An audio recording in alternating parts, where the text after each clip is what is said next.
Hola amigos, hoy en Motork tenemos un vídeo espectacular que no te puedes perder. Vamos a probar ese coche que tienes ahí, es el nuevo Opel Corsa E. Tiene 156 caballos, vimos que es más eficiente, pero ahora queremos saber lo más importante.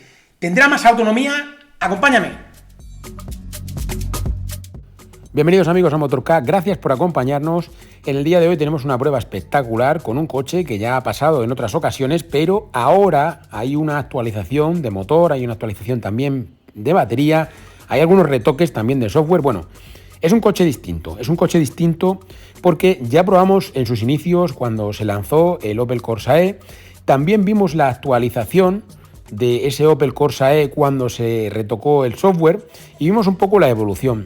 Ahora vemos un nuevo Opel Corsa, totalmente eléctrico por supuesto, al que tenemos que someter a esta prueba de autonomía, que es la prueba de fuego, la prueba más importante para cualquier eléctrico en nuestros días. Ya tenemos bastante experiencia con esta plataforma. ¿Por qué? Pues porque hemos probado el nuevo E308 de Peugeot, también hemos probado el E2008 con esta motorización, hemos probado el nuevo Opel Astra eléctrico y por supuesto también recientemente probamos el Fiat 600 eléctrico. Ahora le toca el turno a este vehículo, que cada uno es distinto, aunque tengan la misma plataforma. Hemos dicho que a cada uno le sienta, pues bueno, esa motorización mejor, peor. Son pequeños detalles, pero desde luego no todos los vehículos son iguales, ni muchísimo menos. Os voy contando cosas de cómo se va desarrollando todo. Al principio hemos tenido un consumo un poquito más elevado dentro de un consumo súper contenido en todo momento. Pero bueno, sí que es verdad que se ha notado que al inicio, tras los primeros metros, hasta que se ha puesto pues todo a la temperatura ideal, todo lo que sería el tren de rodaje, la batería y demás, hemos tenido un consumo un poquito mayor. Pero luego rápidamente se ha estabilizado y ahora la tendencia es a que poco a poco vayamos pues reduciendo de alguna manera, aunque sea poco, porque ya os digo que es un vehículo que es muy estable en el consumo desde el inicio, pero poco a poco vamos intentando rascar algo a ese consumo que ya era bueno desde el comienzo. Os cuento también sobre el día en el que ha tocado la prueba. Es un día pues previo a la operación salida de Semana Santa y de alguna manera pues se nota y se percibe en el ambiente, hay bastante tráfico, pero no nos está impidiendo de momento que podamos mantener una velocidad adecuada, la velocidad que queremos mantener, que sabéis que en todo momento es entre 90 y 100 km por hora de velocidad media.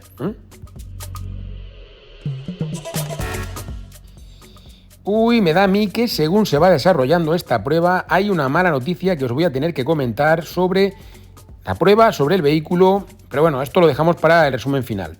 Sigamos avanzando.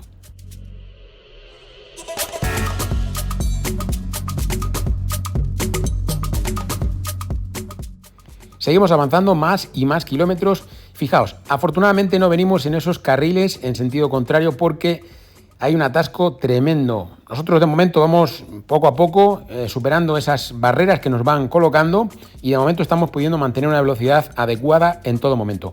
Aprovecho para recordaros, como siempre, que nos puedes encontrar en Twitter, en Facebook, en Instagram, en TikTok. También nos puedes encontrar en canales específicos, en Telegram y, por supuesto, en WhatsApp. En todos estos sitios como Motork o Motork Eléctrico.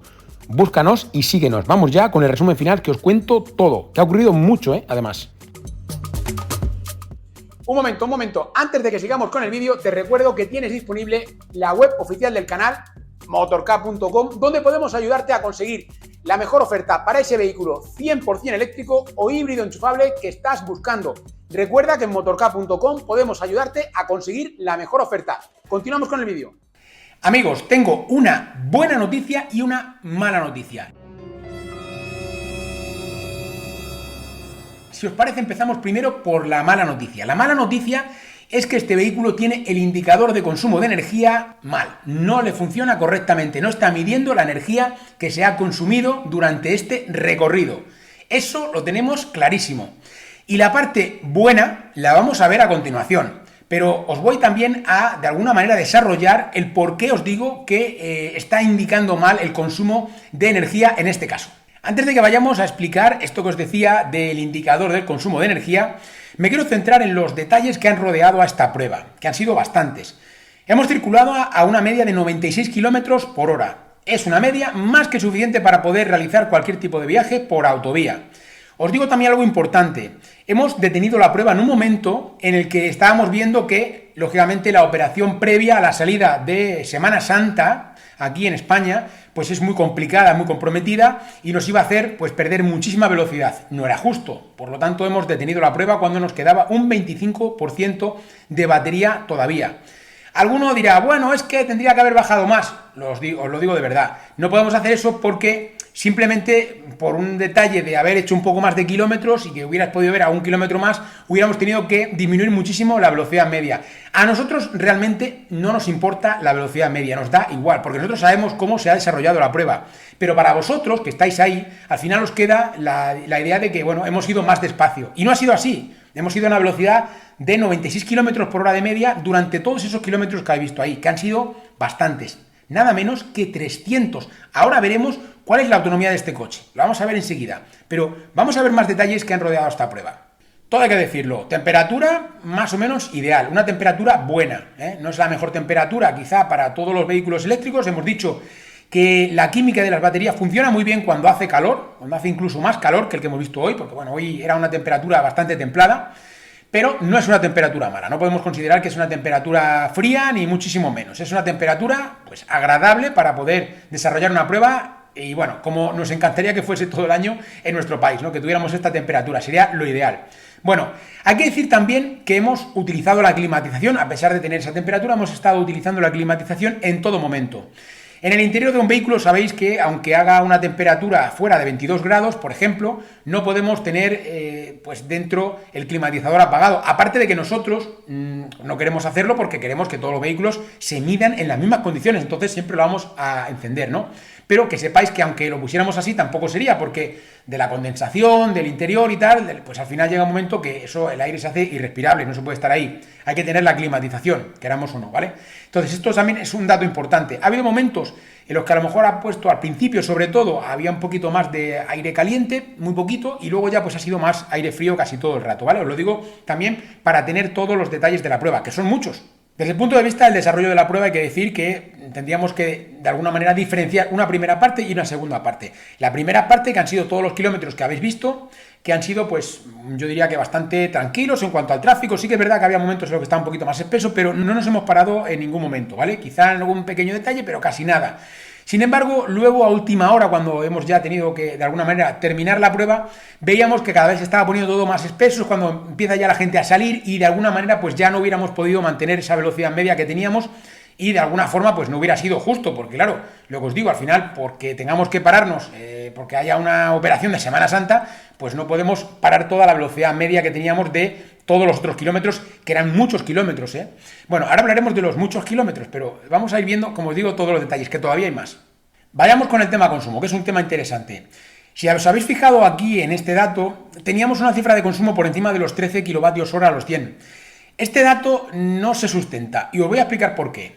Este coche, dependiendo de dónde lo veamos, porque al final esto muchas veces no se tiene claro, aunque la gente se piense que está todo clarísimo, no está tan claro, nos podemos encontrar con informaciones de que este vehículo tiene una batería neta, una parte neta de 48 kilovatios hora de capacidad o una capacidad neta de 50,8 kilovatios hora de capacidad. En cualquiera de los dos casos tendríamos un consumo inferior al que hemos podido ver en esa cifra de consumo. Es decir, el consumo real que ha tenido este vehículo durante este recorrido, más allá de lo que haya podido de alguna forma pues consumir, si se tiene en cuenta o no se tiene en cuenta, por ejemplo, la energía regenerada, que no se puede regenerar mucho porque es un trayecto de autovía y es un coche que no pesa mucho para ser un eléctrico, por lo tanto tampoco me cuadra esa diferencia que pueda haber de consumo. Y os digo, estaría entre los 12 kilovatios hora a los 100, que sería en el caso de que tuviéramos los 48 kilovatios hora netos, o en el caso de que tengamos los 50,8 netos, estaríamos en 12,7 kilovatios hora a los 100. Por lo tanto, nos estaríamos moviendo en un entorno a los 12 o 12,7 kilovatios hora, 12,5 si queréis decir, ¿vale? Este sería el consumo real que hemos obtenido durante este recorrido, durante este trayecto. Y si el consumo o la batería no fuera, la parte neta no fuera esta, sino que fuera un poquito más, pues no hay ningún problema, no habría ningún problema. ¿Por qué? Pues porque seguimos teniendo esa autonomía que es de la que vamos a hablar ahora y es la que vamos a decir. Esa cifra que tanto os importa, que tanto nos importa a todos, porque es la forma en la que se suelen medir los vehículos eléctricos a día de hoy todavía. Os decía anteriormente que teníamos una mala noticia y una buena noticia. La mala noticia es que el indicador del consumo de energía estaba pues por encima de lo real y por lo tanto vamos a poder recorrer más kilómetros. Y ahora ya nos podemos centrar en lo importante, en los kilómetros. ¿Cuántos kilómetros se pueden recorrer con este vehículo a una velocidad de autovía? Pues bueno, si os fijáis, hemos hecho un recorrido de 300 kilómetros y nos quedaba, ¿cuánto nos quedaba? No os fijéis tanto en la estimación de autonomía, sino que os tenéis que quedar con el porcentaje de batería que nos quedaba. Según el porcentaje de batería, quiere decir que tenemos todavía un 25% de energía restante. Si, por un lado, vemos que hemos recorrido 300 kilómetros con el 75%, sabemos que con el 25% restante, con ese pequeño pedazo de batería que nos quedaba todavía, podríamos recorrer otros 100 kilómetros más. Y por lo tanto, este vehículo podría llegar perfectamente a los 400 kilómetros de autonomía. Son muchos kilómetros, muchísimos kilómetros. Y más para un Opel Corsa, impensable. Como sabéis, las estimaciones de autonomía son estimaciones al fin y al cabo, y bueno, nos dice 78 kilómetros, pero esto no es así, porque sabemos que si hemos hecho 300 kilómetros con un 75, pues podemos hacer 100 más con un 25% restante, ¿vale? Por lo tanto, estaríamos siempre por encima de esos 78 kilómetros. Que al final no fueran 300, o sea, no fueran 400, que fueran 399 o 398, 395, bueno, pues ese sería más o menos el dato, ¿vale? Pero me da igual, no van a ser 378, ya os lo digo yo, porque de alguna forma nosotros hemos podido ver cómo con el paso de los kilómetros el consumo se iba reduciendo.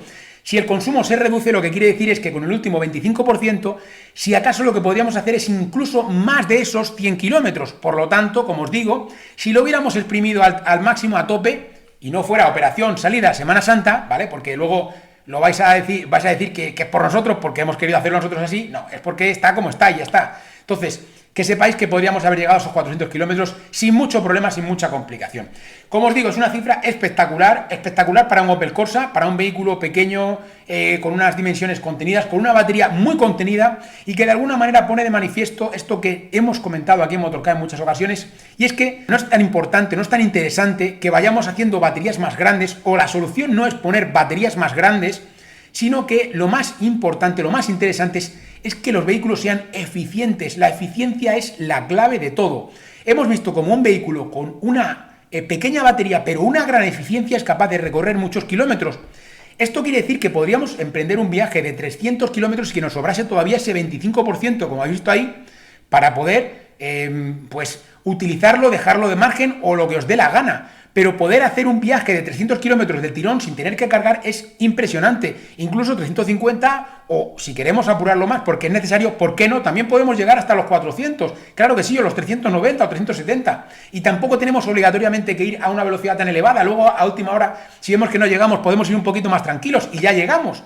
¿Vale? Así es como funciona esto. Lo que pasa es que la gente se intenta poner barreras, se intenta poner pues cuadrículas, ¿no? Tienes que ir a esta velocidad, tienes que ir a 120, tienes que ir al otro. Pues no, no tienes por qué. ¿Qué pasa si bajo 1 kilómetro por hora la velocidad media? Pues no pasa nada, pero a lo mejor ya con eso ya incluso puedes superar esos 400 kilómetros de autonomía, que es impresionante, como os digo, para un coche de estas características. Y nos encanta que haya vehículos pequeños que puedan tener una gran autonomía como es la de este coche. Y sobre todo, como os digo, con una batería pequeña. No estamos hablando solamente del tamaño del vehículo, sino un coche con una batería pequeña. Es fundamental, es imprescindible. Y por eso nos gusta tanto esta motorización que han incluido Stellantis, que lo hemos visto también en el Opel Astra, y que hemos visto que tiene muy buen rendimiento, que es un coche que funciona muy bien y que realmente además promete que se pueda mejorar. Si lo comparamos rápidamente con el Corsa anterior, con el Corsa, no me refiero a esta actualización de software y tal, sino con el Corsa primero que probamos, que hizo unos 308 kilómetros, muy ajustados y además en una época del año con más calor, e incluso, también os voy a decir otra cosa, en aquella ocasión con 70 kilómetros por hora de velocidad media, fijaos de 70 a 96 la diferencia que hay, porque este trayecto que realizamos aquí en esta prueba de autonomía, que nadie me venga con que esto es fácil o que es sencillo, porque es una prueba complicada, comprometida, es un trayecto duro. Hay subidas grandes, hay subidas que en muy poquitos metros, a lo mejor estamos subiendo un desnivel de 70-80 metros, pero como os digo, en nada, en 1 kilómetro o menos de 1 kilómetro hemos subido ese desnivel. Y con que tengas que subir eso 2 veces, una y otra vez, al final esto te va mermando la autonomía, queráis o no, se gasta la energía rápidamente. Por eso os digo que no es una prueba fácil y que es una prueba perfectamente válida para poder, pues de alguna manera, extrapolarla al mundo real, porque al final son carreteras que utilizáis muchos de vosotros y que utilizamos también nosotros mismos, ¿no? Entonces, como os digo, interesantísimo que haya un vehículo de estas características, que tenga esos 400 kilómetros de autonomía. Nos encanta poder decirlo, porque además es un vehículo europeo y es un coche que se puede de alguna manera asumir, que es un coche más asequible a día de hoy. De hecho, podéis echarle un vistazo. Aquí nosotros sabéis que no hablamos mucho del tema precios, pero esto simplemente es información general, que ya os digo que es un vehículo que es asumible. Bueno, amigos, no me entretengo más. Ha sido un vídeo espectacular. Ya veréis cuando lo pongamos en el ranking cómo va a quedar. Alguno va a desplazar, alguno se va a ir, va a bajar de la posición 100 a la 101 y desaparecerá del ranking de motorcar.com. Y bueno, amigos, espero que os haya gustado, like si os ha gustado, no olvidéis suscribiros al canal, buscad por aquí abajo un botón que dice suscribirme o suscribís si no lo habéis hecho todavía, no os cuesta nada, es totalmente gratis. Y también os invito a que compartáis, porque este vídeo lo tiene que ver mucha gente, lo tiene que saber todo el mundo. Esa gente, ese cuñado tuyo o el cuñado de tu amigo que le decía, no, es que los vehículos eléctricos no valen porque no sé qué, porque no sé cuánto. Bueno, pues a ese cuñado perfectamente le tienes que mandar este vídeo. Y por supuesto, al otro que está indeciso también, ¿en qué vehículo me compro? No sé qué coche comprarme. Bueno, pues aquí hay muchas opciones, y vemos muchos vehículos térmicos nuevos en la carretera. Esto quiere decir que si se hace un poco más de esfuerzo, se puede optar por este tipo de motorización, que fijaos ya las autonomías que tiene. Bueno, amigos, no me entretengo más. Nos vemos en futuros vídeos.